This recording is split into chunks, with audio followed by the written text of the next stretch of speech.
Good morning, friends. Happy Friday. Welcome back for another episode of the Finding God in the Dark podcast. My name is Don, My name is Jonathan.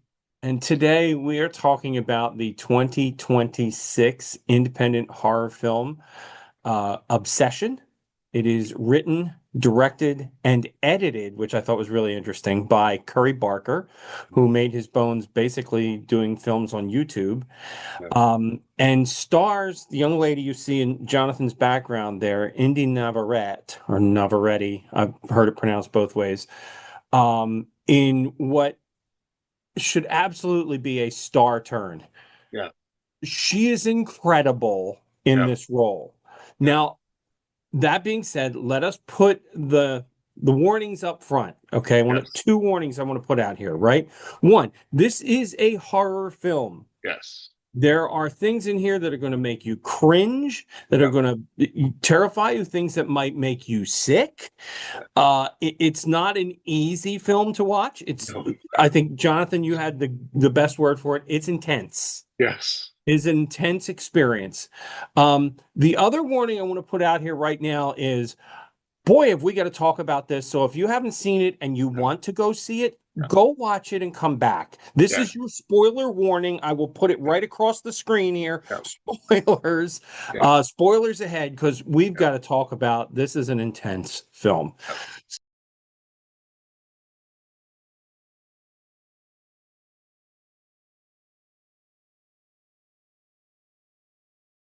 Film. Yeah. So, where would you like to start, John?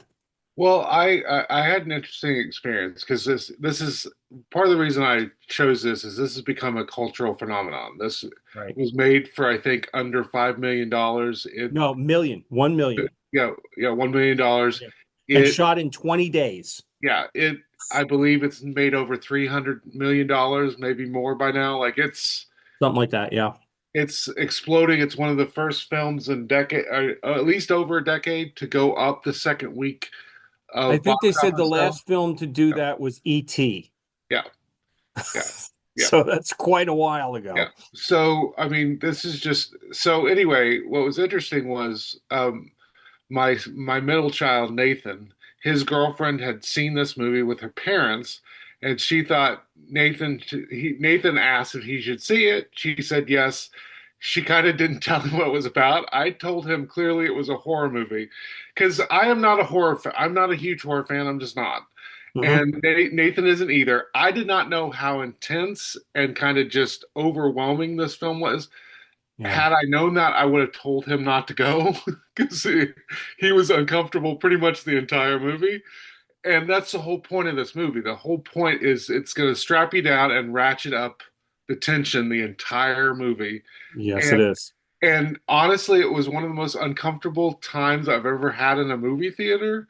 But I recognized that showed me how effective the movie was because that's what they were trying to do. Yeah. Oh, for sure. Yeah, And it's interesting because I took my older son Nicholas to go see it, and he spent the majority of the film. Now, this I think is categorized probably as a yeah, black comedy, yeah, a comedy horror. There are yeah. moments that are intentionally Funny. funny, Yeah, um, in a very dark sort yeah, of way. Like yeah, if you don't have a dark sense of humor, you won't laugh. yeah, But there were, I think, throughout this film, he just sat there going, "This film's crazy. This yeah, film is." Yes, it is. yeah, yeah, It is an out there film.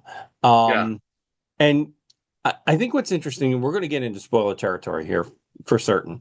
yeah, Um, it comes across, and my impression of it when we were watching it was that it's sort of it's a wish thing. Okay, he yeah, based it. The writer Curry Barker based it on the monkey's paw, yeah, which, gosh, almost all of us have read that story.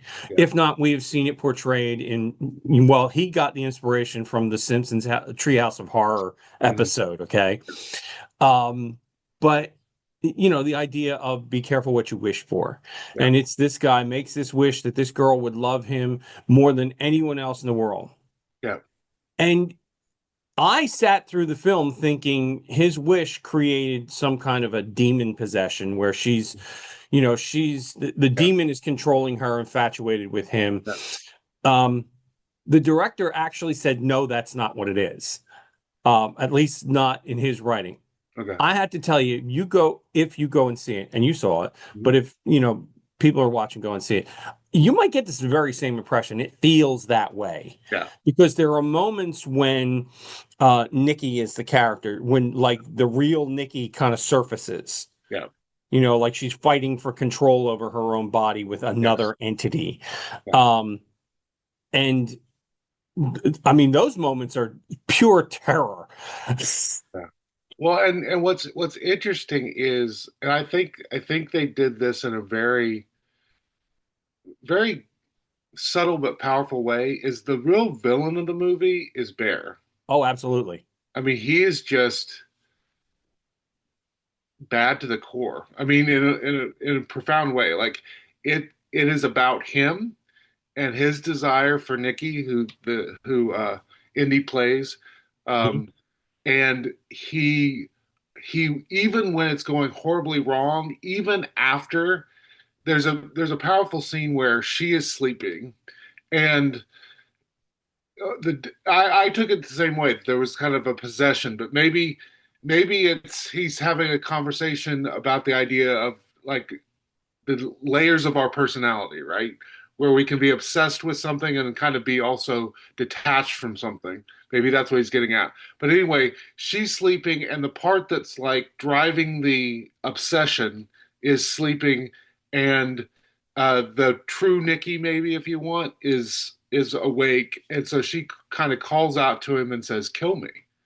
And he goes, even in that moment, where you can clearly tell this woman feels trapped, this woman doesn't want to be in this relationship.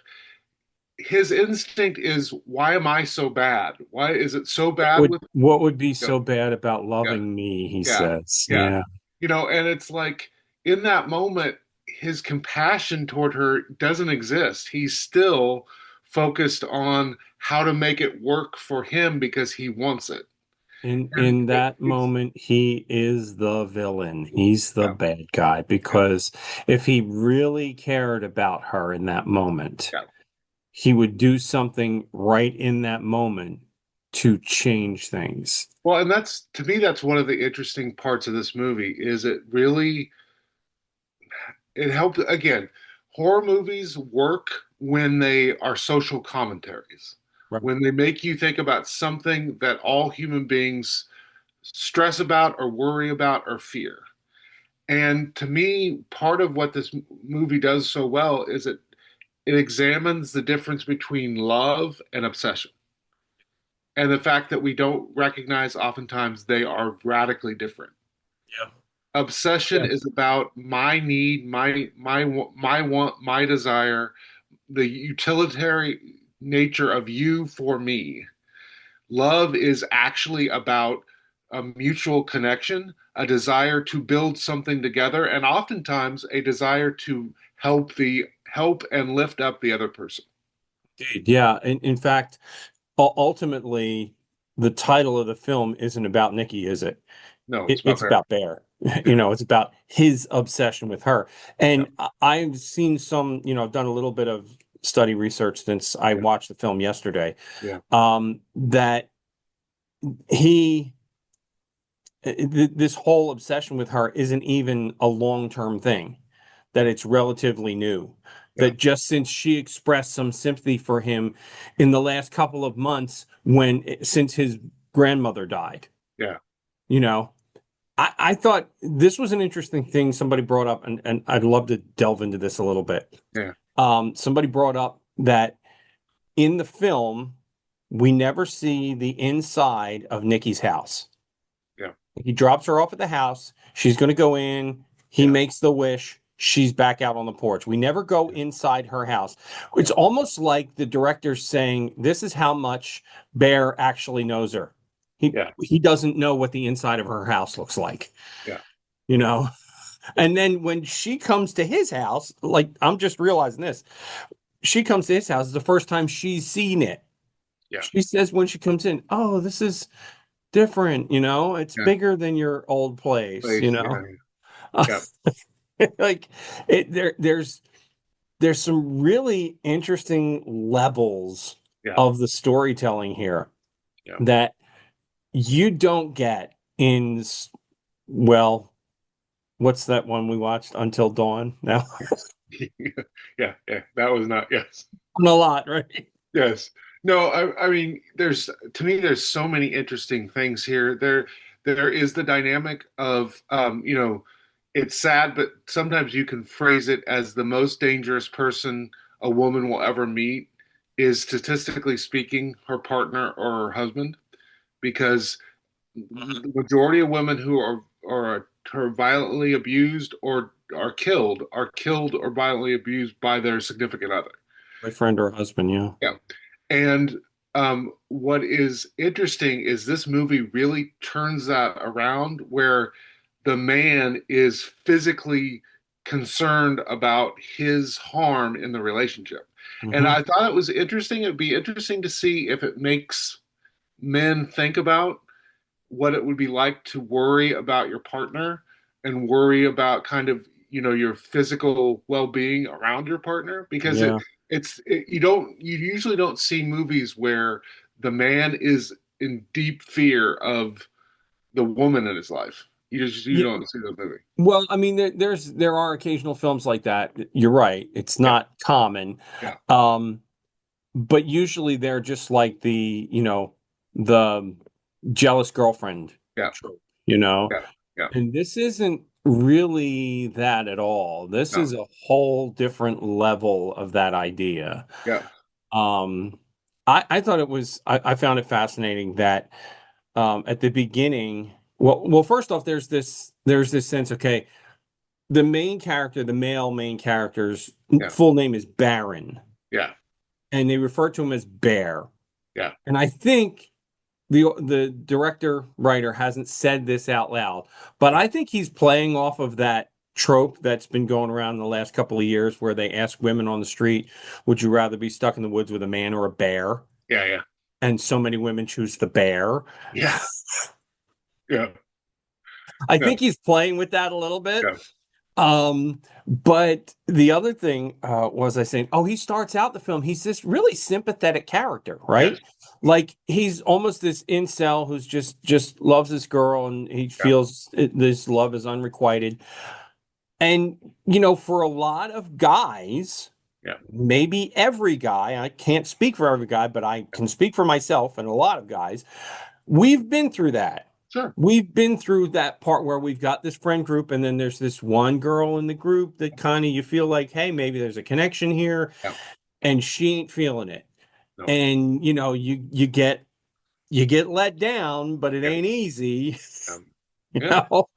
Um, and then what this film does is it turns that feeling completely on its ear yeah, by saying, well, hey, what if? yeah, She was more into you than you're into her, yeah, you know? yeah, Which, like I said, Indy Navarrete, she nails it. To yes. just her face, just the acting in her face, Well, just and the, the the four way she images behind me. changes, Yeah. she The four changes. images behind me is a good example. Yeah, exactly. That's all with her face. And I mean, there is a scene where he wakes up and she is watching him sleep. Oh And yeah. I can honestly say it's one of the most terrifying scenes I've ever experienced on film. Hmm. It's just they do the music well, they do the lighting well, they do the dialogue well. Her tone of voice is just haunting. It's one of those scenes that will stay with you. Just And yeah, the thing is, unlike you, yeah, I like horror films. yeah, I enjoy horror films, even the bad ones sometimes. yeah. I'm half tempted every time I'm scrolling through Netflix to watch Until Dawn again. Sure. Half tempted, not fully tempted, but half tempted. Anyway, I like horror films. Yeah, And so there were some things in here like I saw it coming, right? Like when he woke up, she wasn't in the bed, and the room is dark. yeah, And, he kind of sits up and he goes, Nikki? yeah, And she doesn't answer, but I'm going, she's in the corner, right? yeah, yeah. And she was.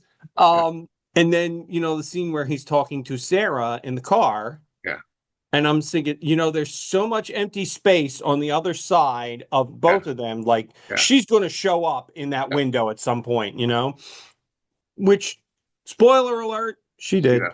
Yeah, Uh, yeah.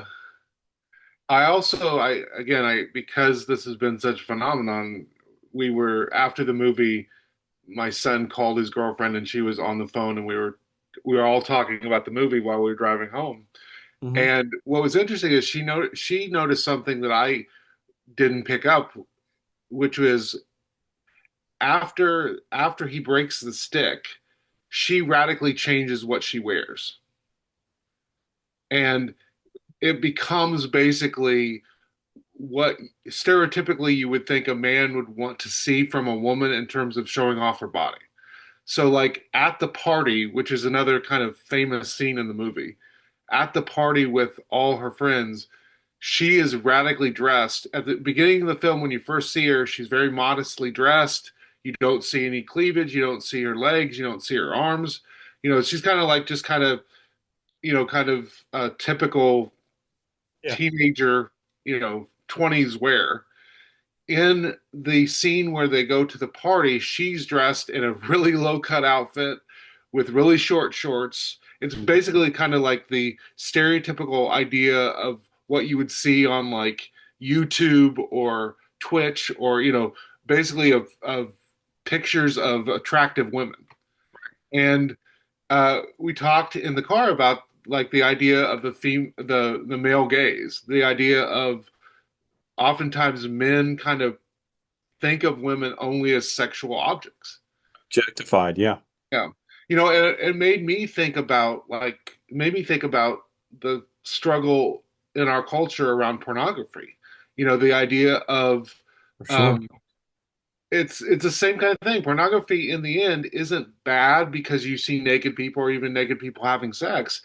It's destructive, I think, to the person because it becomes a commodity.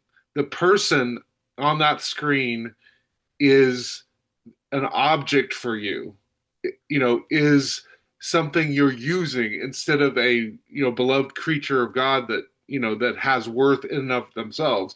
You literally are just using them for your utilitarian. You want to be attracted, you want to have sexual gratification, and that's all it's about. It's not about them, it's not about their worth, it's about how they can be used for you. And I think that comes very clearly through in one scene that turn your eyes away or whatever, folks, close your ears up. Where they were on a date and then the date didn't go exactly well, but right after the next cut right to the next scene is the two of them in bed, and he's Yeah, going at it, yeah, and she's like she's making all the right noises, but her face is completely and disconnected. She's and not. yeah, and Let's again, be honest. If I say we're not monetized, so I can say the word. yeah, It's a rape. yeah. It's really what it is. Well, and what's interesting is I didn't notice it, but my son's girlfriend picked it up. She's crying, like there's a tear Hmm. down her cheek while it's happening. And again, that speaks to the villainy of Bear. Yep. If you're having sex with somebody and their reaction is sadness, that's the time to stop and have a conversation about what's happening. And again, I want to circle over to, I'm going to circle back to because we haven't talked about it yet, but circle to something that I really saw here, and that is the idea of free will. Yeah, I like that when you threw that up. That's what he has done. The real crime Yeah, that Bear has committed here is he has taken away for her free. free will. He's Yeah, taken away her autonomy, yes, and made her a subject to his really just that one whim. yeah, Love me, yeah. And it was funny because my son said something about that in the car on the way home, that this whole love me bit. And I said, well, you saw Bruce Almighty, right? Yeah, He said, yeah. I said, do you remember like Bruce had God's powers for, just that part of Buffalo, yeah, but what was the one thing he could not do? yeah. So he couldn't make Grace love him. Yeah. See, that's what God does. God gives us free will. Yeah. In this sense, Bear's playing God Yeah. and taking away her free will, Yeah. which is terrifying. Yes. Well, and again, what I think is interesting to me, and granted, this is a caricature, and the theology is a little deeper than this, and I want to give that some credit. Sure. But to me, this is where I feel like it's hard not to get to when you think about things like super levels of predestination. You know, Hmm. this idea of God chooses somebody to be part of the kingdom, and they can't break free from that whether they would want to or not. Like we oftentimes focus on the idea of the people God passes over, and rightfully so. This idea that they're damned no matter what they do. But it's also to me really disturbing to think about the idea of God chose somebody and they can't be unchosen. And be unchosen, right? Like it's like there's a level to me that's hard not to get to this place where it's you're trapping somebody in a relationship, you know, and they can't choose to be in the relationship or not. To me, that's not love.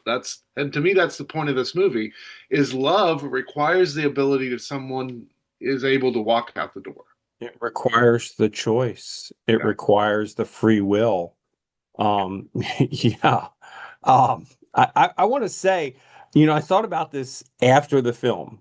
yeah, That, somebody who's had some difficult relationship issues yeah, is going to filter this film a lot differently yeah, than someone who has not.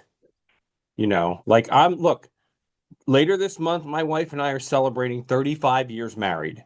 We've been congratulations. together for closer to 40. Yeah, Um, that's that's two-thirds of our lives, yeah, okay? Um, and that's awesome. yeah, And for me, I can look at a film like this in a very sort of detached manner. yeah, Somebody who has had issues in relationships, yeah, particularly really intense issues, I yeah. think, is going to see this film in a whole different light. Yeah, I could honestly say that if you had been in a really abusive relationship, this movie would probably be very difficult to watch. Yeah, yeah, I think you're right. Um, Because one of the main characters feels trapped and is trapped, you is know, trapped. Yeah, and this relationship is the essence of a toxic relationship. You know, like it's yeah, the essence of like one person does not want to be here and the other person is requiring them to be here. And what's interesting is a very cursory thing. You'll go like, "Oh, that's Nikki holding Bear," and it's like, no, no, no, no, it's Bear holding Nikki. And to me, you at the end after the scene where she asks him to kill herself in her sleep, you see everything else. I feel like in from the beginning of the movie differently. You yeah, recognize like the first scene where he's kissing her and she bolts back is the real Nikki trying to get out and say, I don't want to do this. I don't want to make out with you. I don't want to be in a romantic relationship with you. You know, and you realize that's her trying to get out, it, that the weird, and then you start realizing the weirdness and kind of the things that don't fit into a romance relationship is the real Nikki trying to say, I don't want to be here. yeah. This is not for Yeah, me. and it's funny because those weird moments, right? It's what he's trying to get her to stop doing, stop being weird, Yeah, you stop being know? weird. And you basically fit into what I want, Right. fit into and then he keeps, I mean, after horrible things, after just things that would make most people go like, okay, this cannot work. He's like, we'll make it work. And you're just like, it's No. not supposed to be. And Right. that's what's so funny about this movie too is, and this is true about a lot of movies, but to me it was really profound about this movie is there's a four-member friend group: Sarah, Ian, Bear, and Nikki. Right. Had they all talked to each other, we don't have a horrible ending in this movie at all. Like, had they Right. just talked to If each they other? were really good friends and were able to have the conversation instead of just acquaintances who liked hanging out and drinking together. Yes. Yeah. Right? Had Nikki talked about the fact that she was secretly hooking up with Ian, had Ian talked to Bear about the fact that, you know what, I actually like Nikki, and I'm actually trying to sabotage your attempts to connect with her, you know, and had Yeah. Sarah. Or just said Yeah, something like, "Hey, dude, like she and I yeah, have had an off and on yeah, relationship. Like maybe, you should know that before." yeah. Well, and also you get a sense that Ian has feelings for Nikki in ways that he won't admit. Hmm. You know? And then had Sarah been honest with Bear and said, "I like you, Right. and we clearly have a connection. Let's explore it." You could have had a happy ending. It wouldn't have been a film, It wouldn't right? have been a film. No, it wouldn't have been a film. Um, Um, and I think the crazy thing here is that friends, I'm going to give away the whole ending. I'm sorry. yeah, Like I said, you've been spoiler warned. yeah, The crazy thing here is that his one obsessive wish yeah, ruins all four of their lives. yes, Like three of the four of them end up dead, and the other one's probably going to jail. yes, yeah. And I thought also it was very interesting the at the end of the movie because you know probably toward the middle of the movie when things are really going bad, he calls the number on the box for Customer support, yeah. The one wish this willow. this one wish willow that he Yeah, breaks. He calls the number on the box, and they go like, well, they basically go like, well, you made this wish, you should really be there for her. You know, you right. wanted her to love you. They kind of do that kind of thing. And they say, well, you could kill yourself. That would end the wish. And at the end of the movie, he decides he's going to kill himself. And that would have been his only act of real love for her, I would argue. It would have been his only sacrificial act of actual love. And he literally can't go through with it. Well, he can't go through with it with the gun, Yeah. but then he takes a bunch of pills, but then he's trying to Yeah. back out of that. He's going to make himself Yeah. throw Yeah. up the So pills. he literally can't actually love her. His only chance to actually love her, he turns away and can't love her, which to me speaks to the idea that he didn't actually love her. He was obsessed with her. Right. Yeah. Yeah. Yeah, and fun fact, the voice on the customer support line is the film's writer and director, Curry Barker. That's interesting. Yeah. That's interesting. And that scene, see, that's one of those scenes where it makes me feel like it's more of a demon possession thing Yeah. because he's talking to this guy, and initially he wants to. This is like, okay, this is the obsessive, controlling bear. He just wants to alter the wish. Yeah. He doesn't want to end it initially. I Yeah. want to just alter it. Yeah. And well, we don't do that. And then so he says, okay, well then can we just end the wish? Well, we don't do that. Yeah. He's like the guy on the customer support line. Do you want to talk to Nikki? Yeah. And they put like you just hear her screaming, Yeah. you know. And to me, it's like that feels like they have her possession of her soul in purgatory or something, Yeah.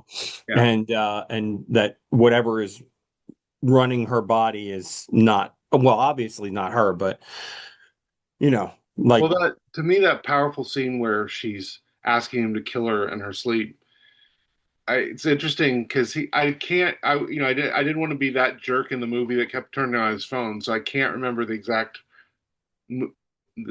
wording, but he goes basically, "Is it so bad to be with me?" And then she says, She either says, "You've never been with me," or "I've never been with you." no, he says, would it be so bad to love me, or well, he said would be so bad to love me or be with me, right? She says, I've never been with you. Yeah. And that's to me, that's a really powerful moment in the movie That's because it's telling.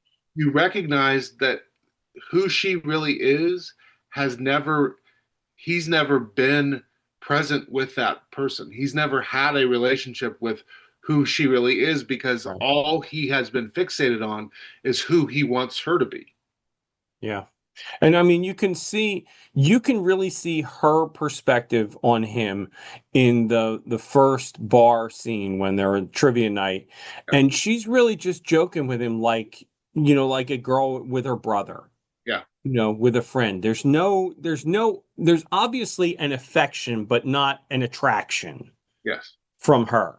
yeah, Whereas you can kind of see that lovesick puppy dog look in him. The actors were really good in this. You can yes, see so much of the emotion conveyed in their faces, not yeah, just the dialogue.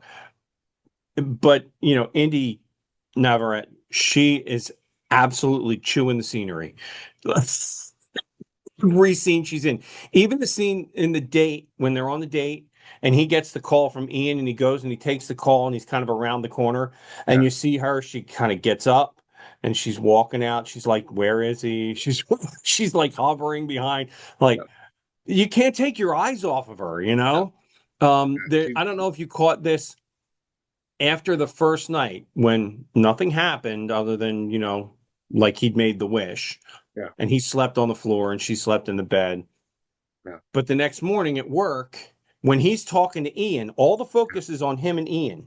yeah, But you can see she's in the background, yeah, and the whole time, if you're looking, her face never turns. She's watching him the whole time.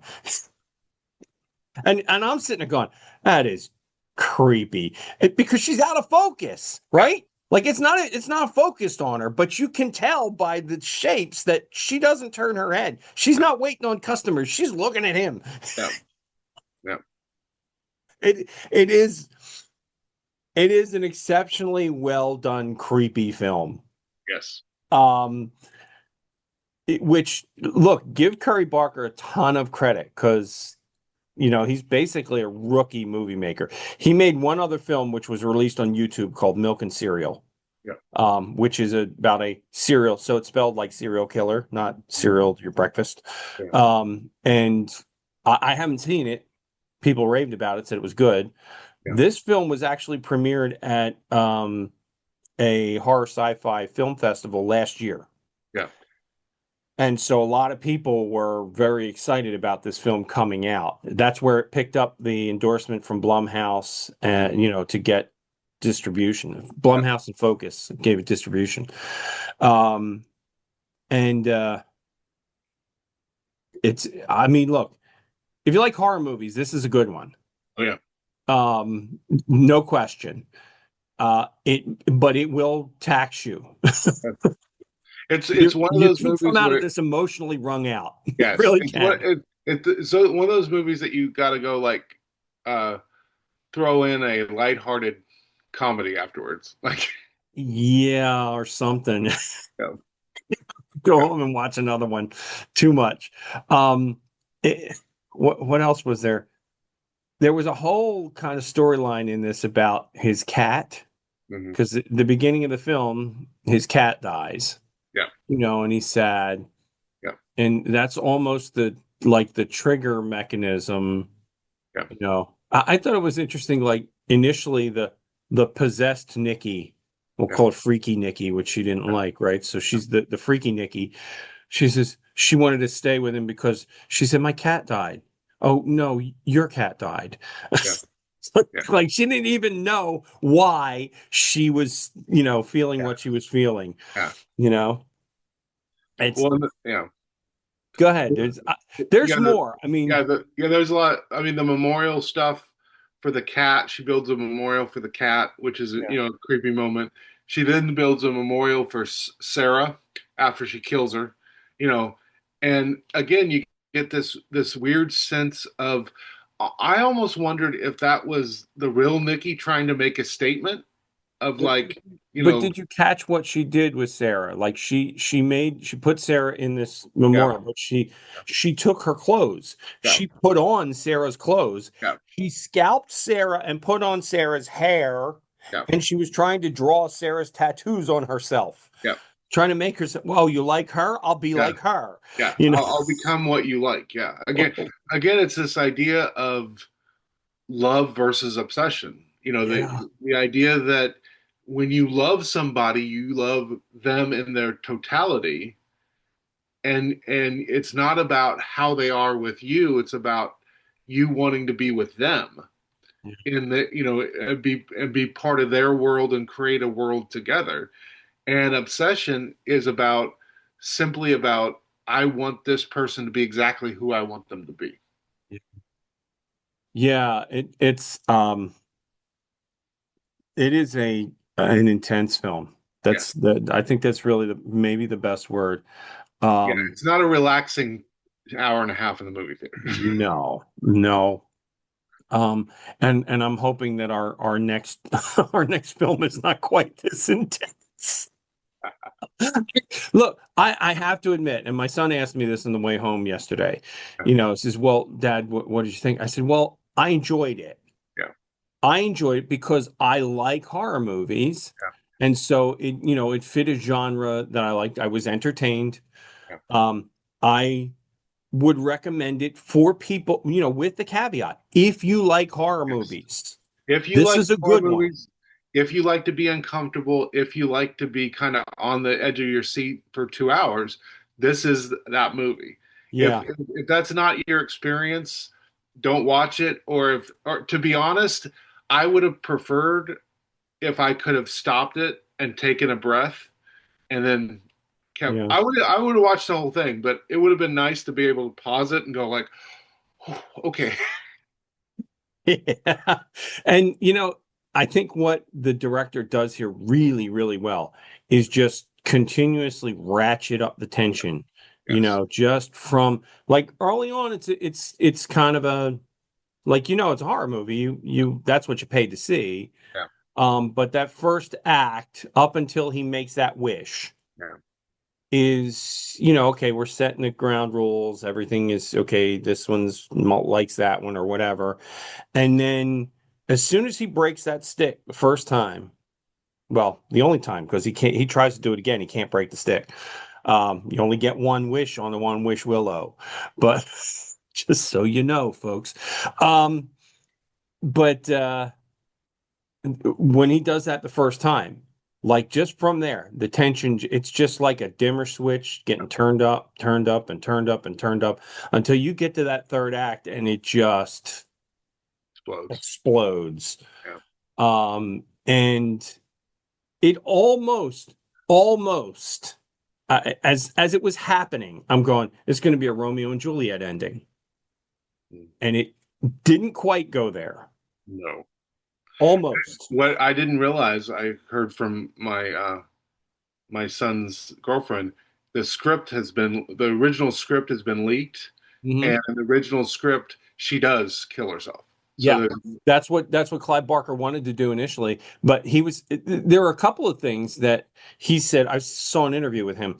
There's a couple of things he said where the actors said, "No, no, no, let's try this." yeah, And when they did, it was better. yeah. That was one of them that changed the ending. We need to close it up. So Okay. we're about to lose on Did I time. did I? Okay. Yeah, Well, good. Friends, it's worth seeing, but you've been yeah, spoiled. yeah, So hopefully you've already seen it before you watched all of this.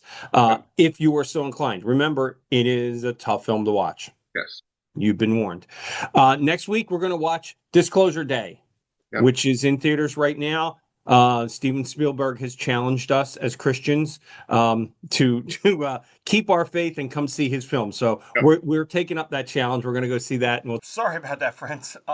We got so involved in the conversation we didn't even see our time warning come up. So just to wrap up the video with Jonathan and I, um, next week's film is Disclosure Day. Steven Spielberg has challenged us as Christians to watch this and keep our faith. So we're going to do that, taking that up. And until next week, keep on finding God in the dark. We'll see you all next Friday. Take care and God bless. Bye now. Thanks again for watching the Finding God in the Dark podcast, friends. If you've made it here all the way to the end of the video, then obviously you find something that we're doing to be educational or informative, something valuable in this podcast. So we want to invite you to go ahead and share this with your friends. Hit the like button. Follow us for more of this. We publish every week at 10 a.m. on Friday mornings on YouTube. Shortly thereafter, you'll find us somewhere on Facebook. Until next Friday, keep on finding God in the dark. Thanks for watching. Bye now.